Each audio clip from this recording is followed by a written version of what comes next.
Hi, this is Nino from Cinema 5D. I'm here in Hamburg with Panasonic, to be exact with Tamar from Panasonic. Thanks for the invitation. You're very welcome, glad to have you. Actually, it's just a few weeks before IBC and Panasonic already teased this new camera at Cine Gear. That is correct. And now it is here. We're at the press event for the Panasonic S1H. What can you tell me about this new camera and what makes it a special mirrorless camera for Panasonic? Actually, I could tell you probably 2 days about it, but what makes it a special mirrorless for Panasonic LUMIX is that it's actually the first professional filmmaking device under the brand of LUMIX. We do have a very strong tradition in broadcasting and in cinematography with VariCam and EVA, and now we've trickled down this technology consequently into a LUMIX model. So well, the GH series, GH5, GH5S are already very, very popular among filmmakers as well. I would say they are probably the first video-focused mirrorless cameras, no? Yeah, that is true, and that is exactly the reason why we felt we need to establish a more professional model. Because with the GH line, ever since GH4, I would say, we pushed this segment in the market so widely and has been accepted so positively that now we wanted to say we have a competence level within LUMIX and we have a competence level within Pro AV and now a tradition even coming from GH line that we need to put this all together in one model, and that is what S1H will be. It will be the cinematographer's tool in a LUMIX tradition. So, to make a long story short, we already have the S1, the S1R, so those are the first full format mirrorless cameras from Panasonic, and already you have the third model now. So what differentiates specifically this one technically from the others, and what makes it better for filmmakers? It makes it better for filmmakers that it was made for filmmakers. So we have a full-frame sensor like in the other two. We have 24 megapixel, which is a similar sensor to the S1, but we took away some limitations that filmmaking wouldn't allow. So if I would have to put this camera in a nutshell, it will be, this is made to keep rolling. It is powered with a fan, so it will record unlimitedly, even in 6K. So it has up to 6K resolution, and it will record because it has these exhaust. I don't know if you can see this here. So it has a big fan inside, which fan means it inside. doesn't overheat like some others in the market. Exactly. It has an active cooling system in addition to a passive heatsink that will just keep it going. And you can power it externally. You can hot swap batteries. You can just keep rolling. You can hot swap your memory cards. It has a double SD card slot, and it's just made to stick with you on your assignment. You mentioned the resolution, so it has up to 6K resolution, but it has a 3x2 sensor, which means you record the full sensor in 6K, which is kind of unusual, but that means it's perfect for anamorphic shooting. Yes, now you touched upon several points. We record the full sensor in 6K, that is true, and the native sensor aspect ratio is 2:3. Due to the specifications of the codecs, the recording is in blocks, so you won't have, the photography person would see like 6,000 by 4,000 pixel, 24 megapixel. You get around 24 megapixel, it's a tiny little bit less because of the codec limitation that is in 32 blocks or something like that. You will get to almost the 4,000 by 6,000. So you have a crop of 0.006 or something like that. You can calculate that. But you're using practically almost the full resolution of the photo sensor to achieve the 6K. Exactly. That is why we say it's a full sensor readout, because it's everything we can read out according to the codec specification. We do, of course, offer the readout in 16:9, in 17:9, and it is, as you said, ready for anamorphic. In the anamorphic, it takes a Super 35, and it has, I think, 5 different aspect ratios, so you can de-squeeze with almost all specifications out there. You can see the de-squeeze in camera already. Oh yeah, that too. So we have the possibility to frame, so you have frame markers in the camera for all kind of aspect ratios that you want to frame, and also for anamorphic you can have the view assist to de-squeeze in the camera. One thing everybody wants in mirrorless cameras is 10-bit 422, which is something that not all your competitors have delivered yet, but everybody's hoping for it. So this one, if you shoot 6K, I think it's 420. 10-bit, exactly. But 10-bit. As soon as you switch to 4K... And Cinema 4K, we have 422 10-bit. Okay, 422 10-bit in 4K and Cinema 4K. Cinema 4K means it's a little DCI. bit wider. The exactly, DCI. DCI. Okay, every manufacturer has a different name for the same thing. Yeah. But DCI and Ultra HD. Okay. Exactly. Yeah.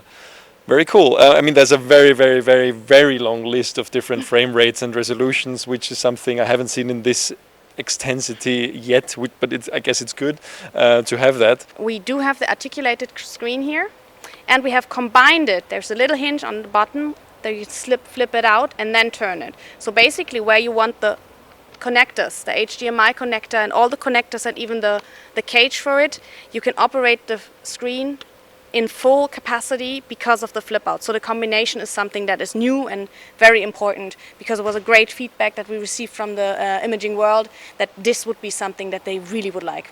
Then they get it. Yeah, I mean, one other thing worth mentioning is the viewfinder is really, really good. It has, I think, the highest resolution in its kind. Yes, it has 5.76 million pixels. Okay. So its aim is to match the resolution of our eyes. So basically, if you don't want to operate with an external viewfinder, you can use this, and you will have a very, very good tool to check your exposure, your focus, everything on camera. Yeah, like the GH5S, it comes with a full-size HDMI, I believe. Yes. This will also come with a port protector. That is true. That's what I call the cage. It's a protector here that goes around, and it will avoid your cables from flipping out. Mm-hmm. The one thing that is locked is the BNC, because we have a time code in and out, which goes through the flash sync socket, and we deliver with the camera an angled cable that will connect the flash sync socket to BNC, mm-hmm. and that is screwed in, so it can't fall out. And the sides will be secured by the cage. In the market, where do you see this camera? First of all, compared to other Panasonic offerings like the EVA1 mm-hmm. And some lower-end cameras like the GH series,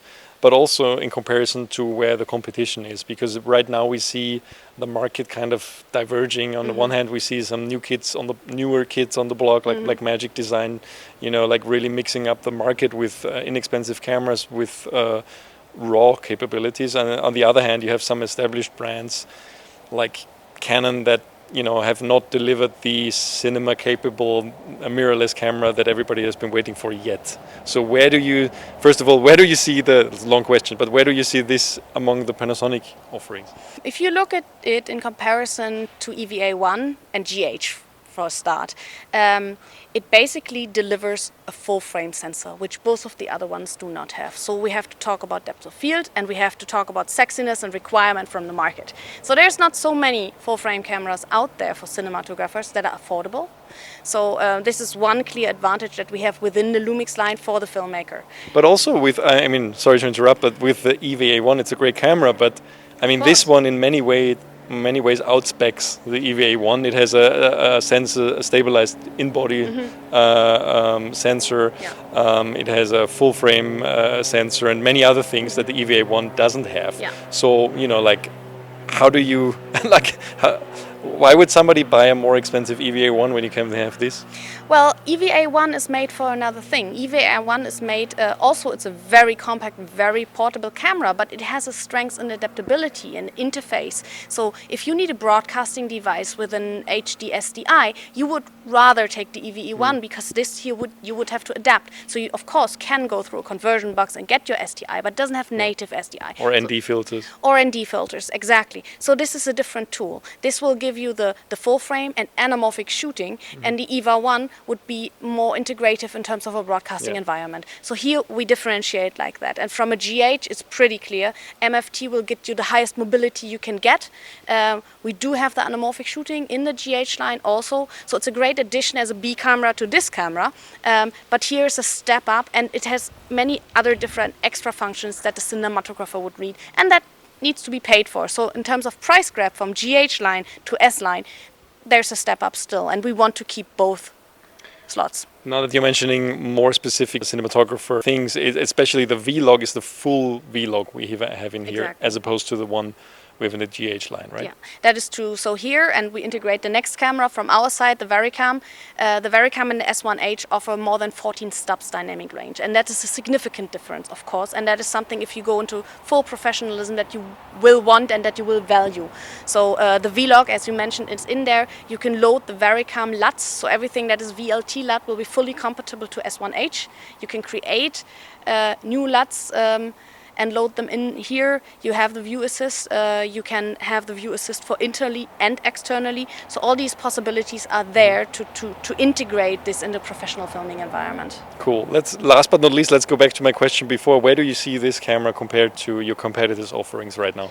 Well, actually, it is a great deal. It's basically, this camera is a steal. It has 6K, it has 422 10-bit, and if you look at other competitors, I'm not gonna name anyone who will deliver 5.7K in a similar form factor, you pay a significant more chunk of money. So that is something where we see this camera as something that is easy to turn to, easy to go to.